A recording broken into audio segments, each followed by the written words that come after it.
Hello mga kalakwatsa! Welcome back sa Louie TV! For today's video, ang pupuntahan natin ngayon ay ang dinarayong kainan sa Science City of Muñoz, Nueva Ecija. Pagpasok pa nga lang sa kanilang resto, grabe nostalgic nga, parang bumalik ako sa Spanish colonial time. Yung architecture, yung mga designs made in local materials, looks classy pero apakamura ng mga pagkain. Perfect!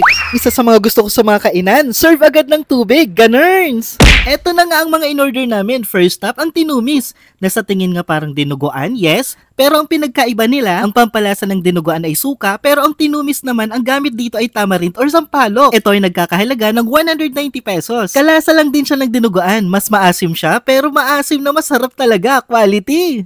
Susunod ang kanilang sinigang na hipon for only 260 pesos. Suwak naman to para sa mga mahilig sa seafoods dahil meron sila niyan. Hindi siya masyadong maasim, saktong-sakto lang yung timpla. Yung hipon, grabe talagang inabsorb yung lasa ng sinigang. Susunod ang beef caldereta. O diba? Perfect na perfect. May pork, may seafood at may beef. Ito ang pinaka nagustuhan ko for only 280 pesos. Typical na lasa ng caldereta pero may something na hindi ko ma-explain na nagpa-level up pa sa sarap ng caldereta nila. Bisitahin na sila sa Science City of Muñoz, Nueva Ecija o magpunta sa kanilang Facebook page. For me, sa lahat ng nakain namin, pwedeng-pwede na for 2 promises. Kaya sobrang solid na solid talaga, parang solid north. Ganerns! Mga kalakwatsa, sana ay nagustuhan ninyo ang video na ito. I-add or i-follow nyo ako sa aking Facebook account para magkasama-sama pa tayo sa susunod na vlog.